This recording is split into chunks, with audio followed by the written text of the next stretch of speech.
all had to do with finally getting the information right, learning how to be in tune and in harmony with a living creator. This is something this book will reveal to you as you begin to read it. What started my journey began a very long time ago, and the following is your invitation to your own journey with God and science. I said out loud to God in a verbal voice that if He didn't speak to me in the same way, like two people having a conversation on Earth, meaning if I asked Him a question and He didn't answer back right away, I would never speak to Him again. I wanted more than what the average religious person had, and I wanted answers from the source. After telling God this out loud, something happened that changed my reality and my relationship with the Creator. It was never the fact that God wasn't listening, or the fact that I had elevated myself to come up to His level. It was more of the fact that once I realized how to use the tools He gave me to listen to Him, this bridged the gap to show me how to hear Him. What I have learned is how to receive Him. I have learned how to listen and pay attention to His voice. By using the tools that He gave me, I have learned how to have conversations with the Creator. God is like a sounding bell that is constantly ringing and giving off melody with various pitches and orchestrated notes. He is constantly sending out all kinds of tones, frequencies, signals, and songs. God is no different than what our sun does. It is constantly giving off photons, giving off energy and light, sending out every element to this world, using wavelengths that carry with it life-giving resources to every cell on the planet to help it survive and create life. God is always speaking and sending out signals just like the sun. Why we don't hear Him is because we don't use the tools that He gave us to hear what He is saying. When we focus our hearing by listening to His music, it strengthens and energizes us with purpose. I am more in tune with the universe and my reality by having conversations with God. I am more in tune with life, not just spiritually and not just dimensionally in this reality, but I feel a connection with my purpose and design in the universe. There are many people who may have had a glimpse of what God was like. There are many intelligent people who are masters in their fields of study that we highly respect in this world and esteem. People with names that you might be familiar with are Tesla, Einstein, Galileo, Mozart, Bach, Leonardo da Vinci. All these people knew that there was more than what they were offered in knowledge and information by society. Each person may have had a piece of the puzzle to a mystery or became a genius in their field of study. They were disruptors who challenged the truths of their day. Tesla is a great example of this and someone I admire very much. He studied vibrations and frequency. He put his focus on questioning why it all worked. The outcome of Tesla's life, whether he was successful or not, is a debatable question. Tesla made statements about numbers that could unlock the mysteries of the universe. He said that if you look at the numbers 3, 6, 9, you would have the keys to the universe. Did he understand about the gematria and how factually important it was to the Jewish culture and the origins of God Himself? The book explains this relationship of numbers and math with near-perfect ratios that are important to God. During the writing of this book, I learned how the Jewish people studied a mathematical equation that gave every letter of the Jewish language a certain number that would identify it with a meaning and a purpose.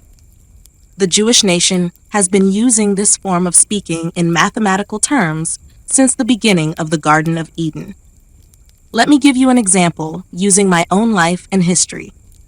We are all born into a world that is new to every born child. The world then becomes whatever our parents teach us. We are all born in the same manner, raised by parents, whether they're Mormons, Christians, Jews, Catholics, or tribal people, that pass on to us their culture. We learn who their gods are. We learn how their religions work. We learn how they do things. We learn how they observe their traditions. Some of us who are fortunate enough to go to school learn another way of what the world says about our reality. Now we have the world saying that these facts are truth, starting with our education. Here's my example. Many years ago, I was an amateur astronomer, and I loved it. I would go to the local bookstore and pick up their monthly magazine, Astronomy. I even built my own telescope, studying the articles from the magazine. I loved the articles, but they spoke and believed everything they said was factual, when in reality, it was only theory. The magazine said that we lived in a closed universe because of the Big Bang Theory, that there was a focused explosion emitting matter outward. Everything went out to a certain point, then started to collapse in on itself. They couldn't prove it and were limited in how far their instruments could see. But according to the scientists, I grew up believing for many years that we live in a closed universe. I believed in evolution, Big Bang, dinosaurs. All their theories, they said, were facts because of what the schools taught me. The scientists used the tools they had at the time to record and measure these deemed truths. They wrote books, taught in schools, and passed down this knowledge, believing it to be true, but which was in reality just a theory and not a fact. Today, with our more scientifically sophisticated instruments, knowledge, and devices, we can now see farther and measure deeper. We are proving that what we are taught from history is not always the truth.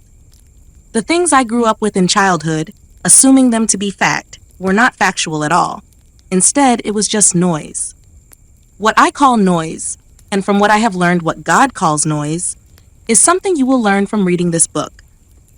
I grew up believing that we live in a closed universe. By introducing the Hubble telescope, which can see farther and more distant than the measuring tools of the past, our scientists are saying we live in an open universe or a flat universe. Here is a definition of the universe theory by many in the 20th century that is known as the closed universe. The closed universe is a universe where space-time is curved back on itself, one that has a finite size but no center and no edge. It is said to have positive curvature. Another model of the universe is known as the open universe. This is a model of an infinite universe involving curved space-time, which does not curve back on itself. It is said to have negative curvature and expand forever. A whole new concept of looking at how things work in the universe is possible because of new technology and understanding. Why? Because they have better tools to measure with and see clearer learning that their theories did not match up with their historic evaluations. All of this is possible based on the new information that they are now receiving. The facts they declared during their discovery using crude instruments were indeed not facts, but noise. Noise is something that is not in tune, something that does not flow with the music as harmony. Noise can be regular fluctuations that accompany a transmitted electrical signal, but are not part of it and tend to obscure or distort it. Noise can also be a loud and overpowering influence on the value of the information. Noise in the spiritual sense could equal disobedience to divine law, such as sin. Noise that the rest of the majority said that is indeed a fact. Noise can also be declared theory by scientists who operate on guesses instead of investigating the truths. The scientist, the school education department, and the populace went from theory to fact in their delivery and teaching. In general, a scientific law is the description of an observed phenomenon. It doesn't explain why the phenomenon exists or what causes it. The explanation of a phenomenon is called a scientific theory. It is a misconception that theories turn into facts with enough research. In science, laws are a starting place. From there, scientists can then ask the questions, why and how. Many people think that if scientists find evidence that supports a hypothesis, the hypothesis is upgraded to a theory, and if the theory is found to be correct, it is upgraded to a fact. We're even beginning to learn about black holes, how they interact, galaxies, and how they sing. We are constantly learning new information because we now have different tools to measure our evaluations, a fact that has always been there in plain sight, something that is so obvious to the average person once they looked for the answers. The Bible already recorded what scientists are now discovering as factual truths. The book will explain and show you that everything we hold true as fact and knowledge first came from the Bible, the teachers of the law, and the Jewish people who studied God's word, things like blessings and curses that first originated in the beginning of time before the Garden of Eden was created. Blessings and curses are just some of the many examples that show how heaven operates. There are always certain innovators in this life, people that were chosen to receive information, mysteries, or discoveries. These are normal people who may believe that they were chosen by God and destiny, or just who believe that random events happen and by random genetic choice were engineered to be an intelligent being. But here's the one thing I want to challenge you with, something I have learned from writing this book. Everyone is important in the eyes of God, and everyone has a purpose and a destiny. As proof, an event that happened to me and what has happened to others.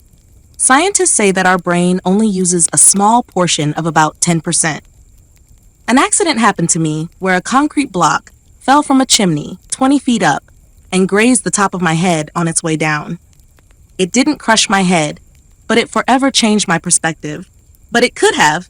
If it was 3 inches farther back toward my neck, it would have severed my head from my body. It was sharp on both ends, 3 feet long, and the impact from that granite block falling from 20 feet to the ground had destroyed 2x6s and 2x4s on its first landing.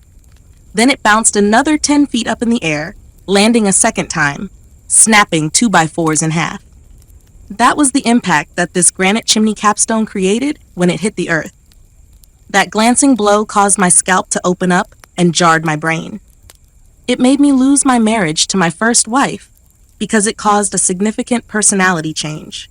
The injury also changed my concentration by 30%. I went into a 2-year coma, something they call a walking coma, where your brain reacts to the traumatic shock. I experienced anger like I've never seen before coming from a person. I became an ugly person to work with or stay in a relationship. It was like my brain was unleashed on steroids, and all of a sudden things happened to me that I couldn't understand or reason out. The injury made me into something I did not recognize in the mirror of myself growing up. The intense anger flare-ups caused my work to suffer. My family suffered, and my relationships suffered from this accident. One thing that nobody, including myself, saw coming after the coma, the anger, and the divorce was that this accident made me smarter. It unlocked something that was already hidden inside of me. This unlocking made me question everything. It became so evident that I went on to get some degrees, became an engineer, and I retired as a senior designer level 3 in my career. God intervened in my life through that accident. He changed me, and He created something that unlocked something in me that I didn't see before. This is in the book, and once you begin to see that, when you get in tune with God, learn to listen, find His frequency, and be in harmony with God, you will be thinking His thoughts, understanding His ways, and focusing on new ways to look at relationships between each other and our place in the universe. Think about this. If you wanted to have something built really well, wouldn't you go to the best builder that you know of if you had the money to afford it? Well, God created the universe. He created everything from the atom, the quantum, the string theory, the double-slit experiment, even to the energy that radiates out of the sun. He created the baby inside of the womb and our new Jerusalem called paradise. God said to me to write a book, and because I was in tune with Him, I asked Him, "Can you show me how?" He answered back and said, "If I can tell Moses, who was destined to be a ruler, how to write a book, if I can show fishermen how to write a book, then I can show you how to write a book." It even says in the Bible that the people would say, "What is it about these fishermen who are now learned teachers with great wisdom? Who taught them what they know? Where did they get this information from?" It is my hope that you will find your destiny, purpose, harmony, peace, and focus harmonizing in tune with God. I'm not saying you're going to be rich. I'm not saying you're going to be wealthy. And I'm not saying you're going to be the most important person on this earth. But you will have peace, you will have a purpose, and you will have a destiny. When you are tuned in to the frequency of God, you learn to listen to Him.